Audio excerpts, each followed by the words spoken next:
Hi guys, in today's review we'll be on this Hornby Terrier, London and Brighton South Coast Railway Terrier, and this has been out for a few years now. It came out around 2019, I did review it then. This is just a review, and it's always nice to go back to a model you bought, see if it's still as good as you remembered. Like I said, this came out in 2019. The product code is R3780. It's Era 2. It's ECC ready. It takes a 6-pin and it has a 3-pole screw round motor and it can do first radius. And if you're not guessed by now, the name of this locomotive is Stepney number 655. So let's get into the review and see if these Hornby models are any good and do they need tweaking at all. Let's find out, shall we? As we start off at the detail bag, you do get 3 little bits in this detail bag, and I think 2 are air pipes or vacuum pipes. I think you also get a steam pipe or something like that, but they're not painted, they're just black, and I'm unsure where they go. As we move on to the front of the locomotive, as you can tell, this is quite a small locomotive, this one. We do have metal unsprung buffers. Even on the rails one, they're not sprung in any other model before.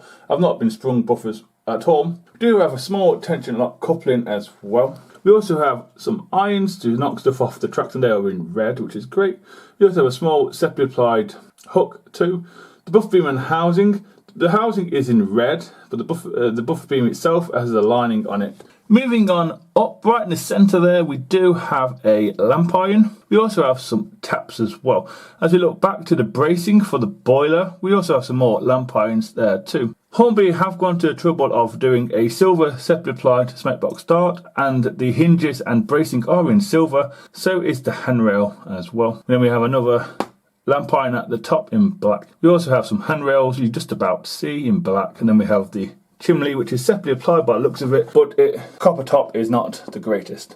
As we move on to the side of the locomotive, the only difference I can tell with the side of the locomotive is this side here has a Western house pump which is painted and lined and looks to be separately applied as well. The wheel configuration of this locomotive is a 060, is a Terrier. The rods are in red with some silver pins between it. The wheels are in improved engine green with a green axles by the looks of it.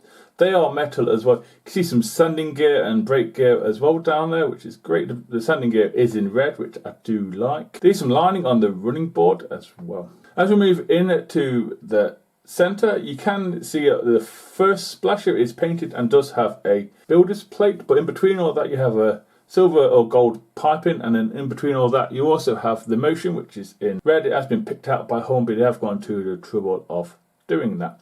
Delivery for this locomotive, like I've said before, is improved engine green in the London Brighton South Coast Railway. I quite like it. We do have some lining on the boiler, lining on the tanks, the cab side and the bunker as well, and the splasher. We also have the name Stepney.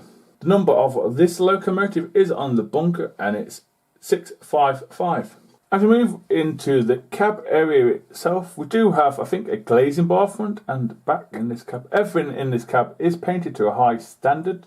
It's very nice by Hornby. The cab itself is painted cream, I believe. You can see a few holes for different toolings. Hornby haven't gone to trouble of covering up, they're just there. I don't mind it, but once you see it, it's there. We do have wood flooring by the looks of it as well, which is nice. I do like that touch. Moving to the front of the bunker, as I want to call it, we do have a handrail, which could be a brake handrail or water, I am unsure. Could even be for coal too. But again, we have glazing like I said before, and we have the back in cream too. Hornby have gone to some trouble with this cab. As we move to the back of the bunker, we do have a small tension lock coupling. We also have a hook too, which is separately applied. We do have unsprung metal buffers, which is fantastic for a cheap model. The housing is in red. The buffer beam is in red with a white lining, I believe. Do have a vacuum or air pipe as well. We also have lines to knock stuff off the tracks. Moving on up, we have some more of this improved engine green as well. We have a toolbox. We have 3 lamp irons as well near the toolbox, and above the toolbox we have another one just at the start of the bunker. And then we have the windows, which do have a gold effect, but they are a glazing bar as well. Then we have the roof too. As we do an aerial view of this locomotive, you can still see the toolbox. You can also see the coal area, which isn't too bad. I don't think it's removable or anything like that, but at least we have one in this Terrier. We also have a white roof. I think it's London, Brighton, South Coast thing.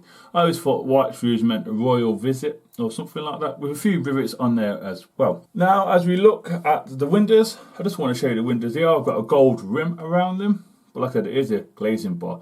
Because there are a few holes for different tooled versions of Hornby's Terrier. It's not a bad thing if you don't mind it, but it's there. Personally, I don't mind it. It keeps the cost down, so I think it's a great idea. We do have plastic safety valves and whistles. They are there. I think there might be a tad of a mould line. We do have some handrails and water filler caps to either side. There's some more separate piping as well. We also have the banding under the boiler. I think it's several different colours, if I've got this correct. Then as we move down towards the chimney, yeah, it has a copper top, but it's not the best one in the world, but this is a cheap model. That is separately applied as well, like the dome was separately applied. And then we have the buffers and the coupling at the front as well.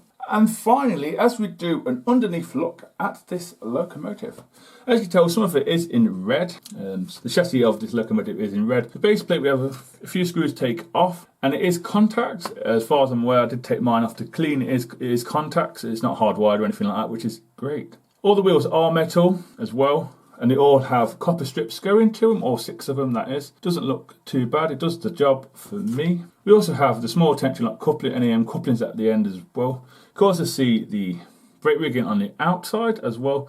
And again, you can see the standing gear in red or engine red or whatever it is as well.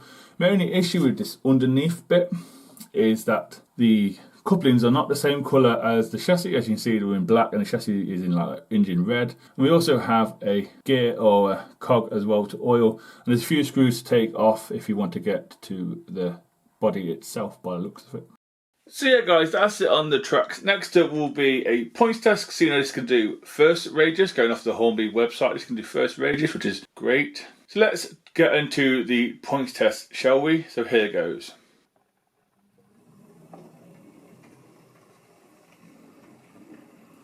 Forwards, and this is DC ready. Was that 21? Perfect. Now let's bring it back, see if it will do it in return. Oh, it's important to see if it will do in return. And this is very smooth.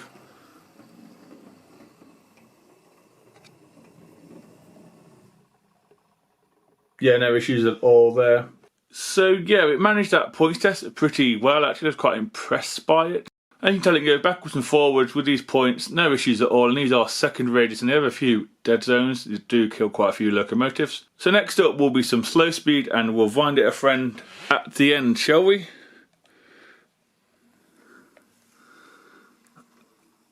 $20. Very impressed by that.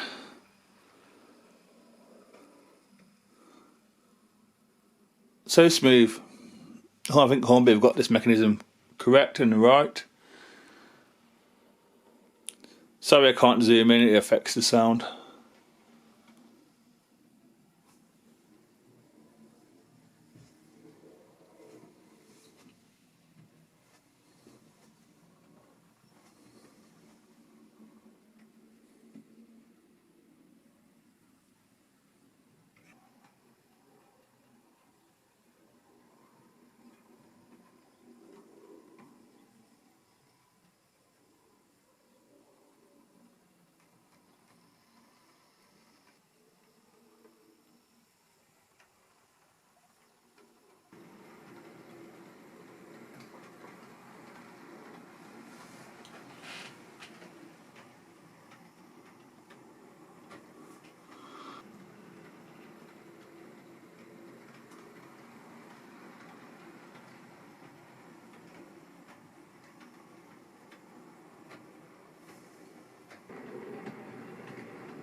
So yeah guys, that's the end of the running session and the review. Before I give my opinion, I'll tell you what it was pulling, which was some teak 4 and 6, well 4 and 6 wheel coaches, but mainly 4-wheeled, by a Hornby and Hatton. We had I think L&ER and a Great Northern in there, and then we had a bit of fun at the end with the Dapple J Jones fan from Dad's Army. Just a little bit of fun. So the price I paid, I think, was £100 or was it 95, something like that, and I got it from Rails of Sheffield when it first came out in 2019, I believe. If you were to buy these currently from a model shop or a Terrier from Hornby, the new tooled one that is, you're talking anywhere from 120 down, depending on delivery and other aspects, it's got coaches or not. There's quite a few liveries out there, if I'm honest with you.